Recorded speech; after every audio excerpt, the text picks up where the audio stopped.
आदित्यनाथ ने कल राजधानी लखनऊ में लॉ एंड ऑर्डर को लेकर पुलिस और प्रशासन के आला अधिकारियों के साथ में हाई लेवल बैठक की थी और कांवड़ यात्रा और मुहर्रम से ठीक पहले कानून व्यवस्था को लेकर की गई इस बैठक में मुख्यमंत्री योगी आदित्यनाथ ने अधिकारियों को साफ निर्देश दिए कि त्योहारों पर उल्लास बना रहे, लेकिन कोई शरारत ना हो, भड़काऊ नारे, हथियार प्रदर्शन ना हो और मुहर्रम के ताजिया तय मानकों के मुताबिक ही बचें और डीजे की आवाज भी मानकों के हिसाब से ही हो।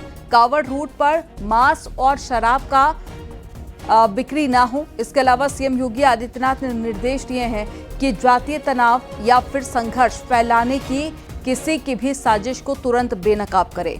कौशाम्बी, इटावा और साथ ही औरैया जैसी घटनाओं का जिक्र करते हुए उन्होंने कहा कि ऐसी घटनाओं पर शासन से आदेश का इंतजार ना करें, बल्कि कानून सम्मत कार्रवाई की जाए।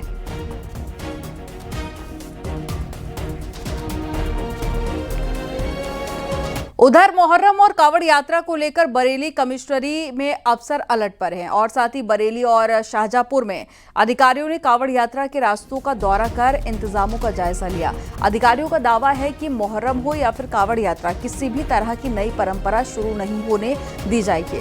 सुरक्षा के लिहाज से कांवड़ यात्रा और मुहर्रम के रूट पर पर्याप्त संख्या में पुलिस, पीएसी और साथ ही पैरामिलिट्री फोर्स तैनात की जाएगी। संदीप जी वाली स्टोरी हुई नहीं, हमको भी टाइम नहीं मिला, उधर बिजी हो गए लोग उसमें। तो टाइम्स ऑफ इंडिया में उस टाइम से संदीप जी चाह रहे हैं लिखना, पूरा डिटेल बना के लिंकेज कहाँ से है, तो काम तो उसमें चल रहा है, काफी चीजें हमने कलेक्ट करा ली।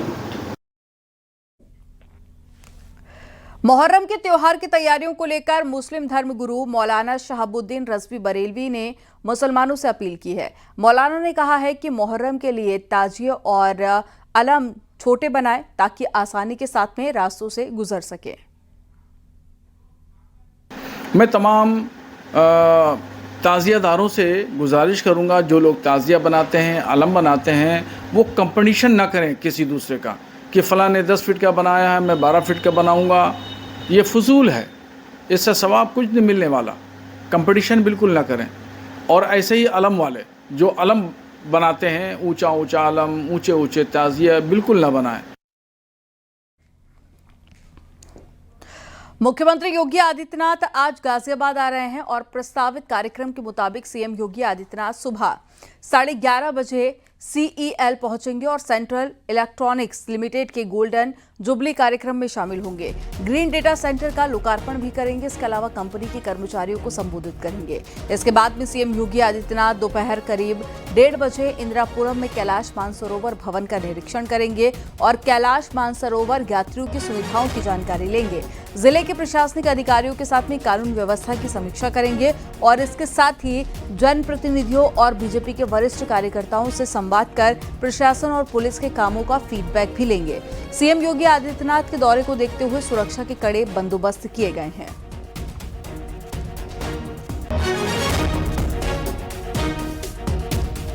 इटावा में डबल डेकर बस हादसे का शिकार हो गई है और इस हादसे में 2 यात्रियों की मौत हो गई और 50 से ज्यादा यात्री घायल हो गए।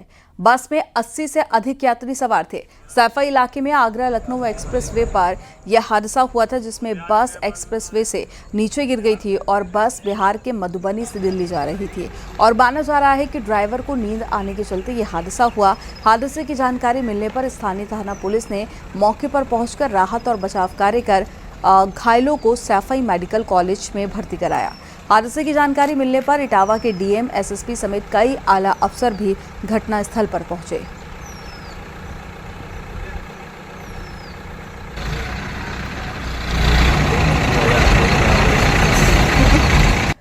बहराइच में एनकाउंटर में बलात्कार का आरोपी अजमेर गिरफ्तार कर लिया गया है। मुठभेड़ के दौरान में आरोपी के पैर में गोली लगी थी और घायल आरोपी को इलाज के लिए बहराइच के मेडिकल कॉलेज में भर्ती कराया गया। आरोपी नेपाल भागने की कोशिश कर रहा था और आरोपी अजमेर पर नाबालिग के साथ में बलात्कार करने का आरोप है और पुलिस के मुताबिक आरोपी के पास से अवैध तमंचा, 2 जिंदा कारतूस और एक मोबाइल फोन भी बरामद किया गया है। क्राइम ब्रांच की स्वाट टीम और थाना रुपईडीहा की पुलिस टीम ने संयुक्त रूप से नेपाल बॉर्डर पर स्थित पचपकड़ी गांव के पास में उक्त अभियुक्त की घेराबंदी की। अभियुक्त को रोकने का जब पुलिस टीम ने प्रयास किया तो अभियुक्त ने जानलेवा हमले की नीयत से पुलिस टीम पर फायर कर दिया, जिसमें जवाबी कार्रवाई में पुलिस टीम द्वारा की गई फायरिंग में अभियुक्त अजमेर के दाहिने पैर में गोली लगी। उसे हॉस्पिटल इलाज हेतु भेजा गया है। अभियुक्त के पास से एक अदद देसी तमंचा 315 बोर, एक मोबाइल और एक कारतूस बरामद हुआ है। इसमें आगे की कार्रवाई हम लोग कर रहे हैं। हरदोई में शाहाबाद पुलिस ने 25,000 के इनामी चोर सुशील को गिरफ्तार कर लिया। सुशील पर पैसे चुराने का आरोप लगा है और 3 मई 2025 को हमीद ने पुलिस से शिकायत की थी कि सुशील ने उसके पैसे चुराए हैं और पुलिस ने मामला दर्ज करते हुए जांच शुरू कर दी थी और इनामी बदमाश को गिरफ्तार किया था। सुशील पर 15 मामले दर्ज हैं।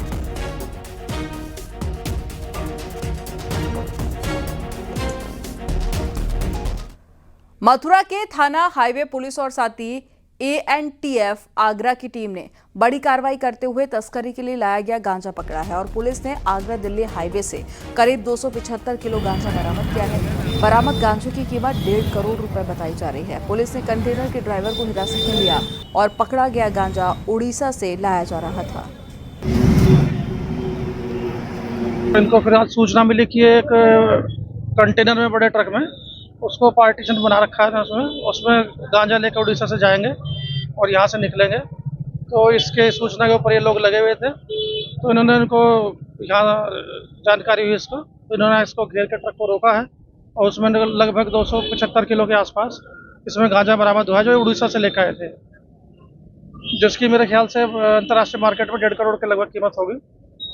ये पूरा गैंग है जिसके जानकारी की जा रही है। इसके बैकवर्ड और फॉरवर्ड लिंकेज भी हम लोग ढूंढ रहे हैं और पूरे गैंग को बंद किया जाएगा।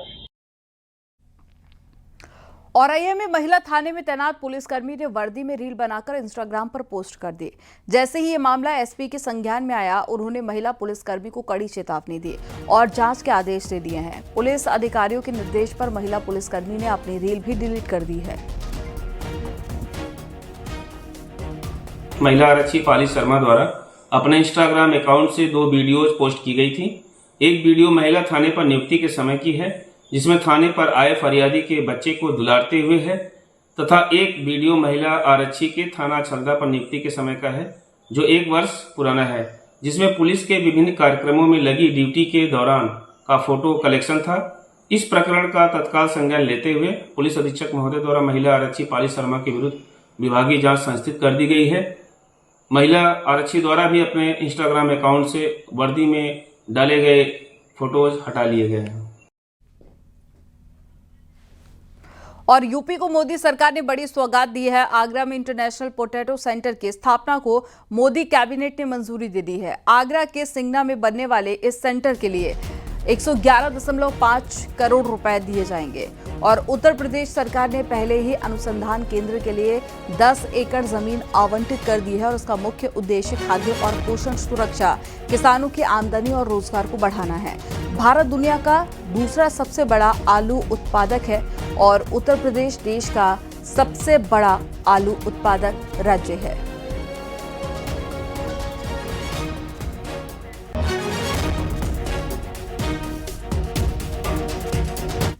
और बीजेपी नेता संगीत सोम ने एक बार फिर से अखिलेश यादव पर करारा प्रहार करते हुए उन्हें सीजनल हिंदू बता दिया।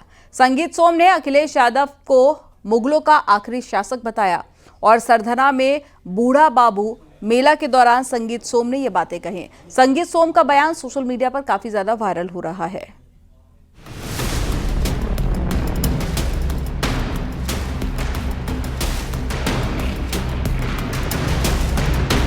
बीजेपी के फायर ब्रांड नेता माने जाने वाले संगीत सोम एक बार फिर अखिलेश यादव पर जमकर बरसे। सरधना में मेला बूढ़ा बाबू के दौरान संगीत सोम ने अखिलेश यादव पर जमकर निशाना साधा। सावन में अखिलेश के रुद्राभिषेक करने पर उन्होंने कहा कि अखिलेश यादव सीजनल हिंदू बनने की कोशिश करते हैं। आप देखिए, आज बड़ा मुझे ताज्जुब हुआ जब अखिलेश यादव जी ने कहा कि हम पीडीए के लोग सावन के पहले सोमवार को बाबा शिव का रुद्राभिषेक करेंगे। अखिलेश जी, सीजनल हिंदू मत बनो। अगर हिंदू बनना है परमानेंट बनो, तो आप कभी बन नहीं सकते। संगीत सोम यही नहीं रुके, उन्होंने अखिलेश को मुगलों का आखिरी शासक बताया और कहा कि यूपी में कभी अब मुगलों का शासन नहीं आएगा। मैं हमेशा कहता हुआ आया हूं कि आप उत्तर प्रदेश में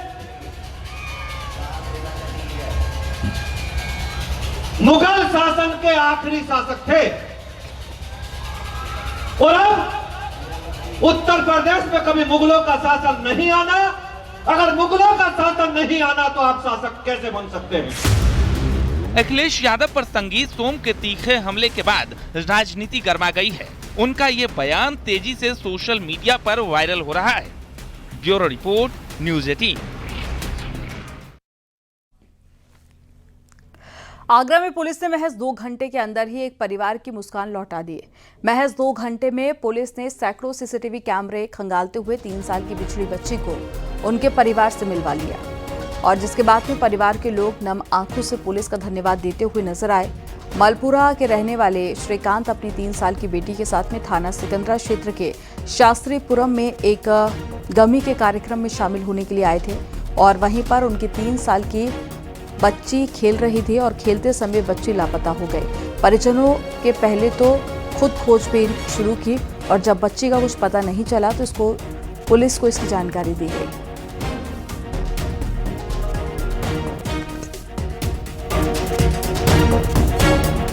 प्रदेश भर में ताबड़तोड़ बुलडोजर जारी है। अवैध प्लॉटिंग के खिलाफ प्रयागराज विकास प्राधिकरण का बड़ा एक्शन देखने को मिला है। जोन संख्या 5 झूंसी इलाके में 4 अलग अलग स्थानों पर की गई अवैध प्लॉटिंग पर बुलडोजर चला है। करीब 62 बीघे में की गई प्लॉटिंग को ध्वस्त कराया गया। वहीं गाजियाबाद में भी प्राधिकरण का बुलडोजर एक्शन देखने को मिला। लोनी क्षेत्र के 7 अवैध कॉलोनियों में ध्वस्तीकरण कार्रवाई की गई। करीब 50 से 60 भूखंडों की बाउंड्री वॉल, दुकानों के शटर और सनशेड गिराए गए हैं। डीएलएफ अंकुर विहार और साथ ही रेल विहार में भी बुलडोजर एक्शन देखने को मिला है।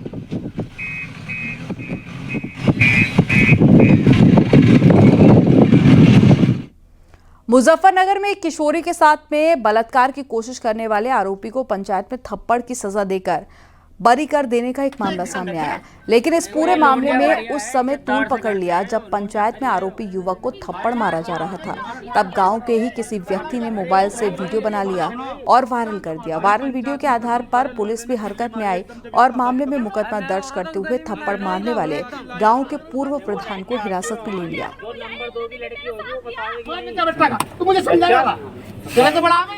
एक सोशल मीडिया पर एक वीडियो वायरल हुआ है जिसमें एक व्यक्ति के द्वारा कुछ लोगों की उपस्थिति में एक अन्य व्यक्ति के साथ मारपीट की जा रही थी। इस वीडियो का तत्काल संज्ञान लेते हुए थाना मीरापुर पर सुसंगत धाराओं में अभियोग पंजीकृत किया गया। मारपीट करने वाले व्यक्ति का नाम इस्कार उर्फ सिट्टल है, जो कि ग्राम रसूलपुर गढ़ी का पूर्व प्रधान है। साक्ष्य क्रम में जो भी तथ्य प्रकाश में आएंगे उनके आधार पर आवश्यक कार्रवाई की जाएगी। पता लग पाया किस बात को लेकर ये बात था? इसकी आगे विवेचना में के दौरान इसकी जाँच की जाएगी। संभल में एक और भूमि विवाद सामने आया है, जहां पर करोड़ों की जमीन पर बहजोई एजुकेशन ट्रस्ट ने दावा किया है। मुस्लिम पक्ष ने अपनी पैतृक संपत्ति होने का दावा किया। मौके पर मस्जिद, दरगाह और साथ ही कब्रिस्तान है। दावे के बाद में एसडीएम ने स्थलीय निरीक्षण कर दोनों पक्षों के कागजी दावे देखे हैं और दोनों पक्षों को कल सुबह एसडीएम ने अपने ऑफिस में बुलाया है और मामला बहजोई कस्बे का है। कोटा फील्ड में एक विवाद जानकारी में आया था कि इसमें 2 पक्षों के बीच में विवाद है, तो दोनों को अपने अभिलेखों के साथ बुलाया गया है। मौका देखने आया था कि मौके पे क्या स्थिति है। तो दोनों पक्षों ने अभी अभिलेख प्रस्तुत नहीं किए हैं, इनके अभिलेख देखिए फिर निर्णय किया जाएगा। प्रयागराज में एक नवविवाहिता ने अपने पति से अलग होने के लिए कई बार भागी, लेकिन बार बार समझौते के बाद में वो ससुराल आ जाती है और आखिरकार उसने आखिरी में कबूल किया कि वो किसी से प्यार करती है और उसी के साथ में रहना चाहती है। आपको रिपोर्ट दिखाते हैं। उसी के साथ रहेंगे। किसके साथ? अमन के साथ। अमन के साथ रहेगी, ठीक है। मैं अमन के साथ रहूंगी, ये बातें एक पत्नी कह रही है। अमन जो इस महिला का भतीजा है, जिसको ये दिल दे बैठी है। लेकिन ये मामला सिर्फ यहीं तक सीमित नहीं है। इस मामले में पति के कई आरोप हैं, जिसने पुलिस से गुहार लगाई है। दरअसल ये नवविवाहिता कप्तान निषाद की पत्नी है। शादी के 2 दिन बीते थे, तभी इसने ससुराल वालों को बता दिया था कि वो किसी और से प्यार करती है और उसी के साथ रहेगी, जिसका नाम अमन निषाद है, जो दूर के रिश्ते से इस नवविवाहिता का भतीजा है। इस कहानी में एक मोड़ ऐसा भी आया जब ये अपने प्रेमी के लिए भाग गई, जिसका सीसीटीवी भी सामने आया था। कप्तान निषाद की शादी 29 अप्रैल को सितारा देवी के साथ हुई थी। शादी के बाद ही पत्नी ने पति से संबंध बनाने से इनकार कर दिया था। आरोप है कि चाकू दिखाकर पति को डराया कि अगर वो करीब आया तो उसे मार देगी या खुद को घायल कर लेगी। पति का कहना है कि केदारनाथ जाने की बात चल रही थी, लेकिन मैं गया नहीं, कहीं राजा सोनम रघुवंशी की तरह उसके साथ न हो जाए। लेकिन सर मैं जब उसको टच करने गया तो मुझे चाकू कह रहे मतलब धमकी देने लगी कि अगर टच करोगे हम तुमको मार देंगे या तुमको मारेंगे, अपने आप को मार देंगे। तो मैं बोला ऐसा क्यों? कह रही है कि मैं और किसी से प्यार करती हूँ और उसका अमन नाम है। तो मैं बोला अच्छा। दरअसल सितारा देवी पहले भी मायके जा चुकी थी, लेकिन दोनों परिवार में सुलह के बाद एक बार फिर से ससुराल आई, लेकिन फिर से अपने प्रेमी के साथ रहने को कहने लगी। बाद में प्रेमी के साथ फरार हो गई। कि लड़की जो है वर्तमान में अपने मायके में अपने माता पिता के साथ रह रही है और जो इसमें 1 जून 2025 को रामाश्री निषाद द्वारा जो एप्लीकेशन इत्यादि दिया गया था, जो भी सूचना दी गई थी, उसमें कहीं भी किसी धमकी देने या ऐसी किसी बात का जिक्र नहीं किया गया था और ना ही पुलिस की जो इस एप्लीकेशन पे जो जांच हुई है उस जांच में ऐसी किसी तथ्य का प्रकाश में होना पाया गया है। पूरा मामला प्रयागराज के नैनी और करछना थाने का है। फिलहाल अब सितारा देवी अपने मायके में है। पुलिस की दखल के बाद सुलह कर दिया गया है। Bureau report, news 18, UP Uttarakhand.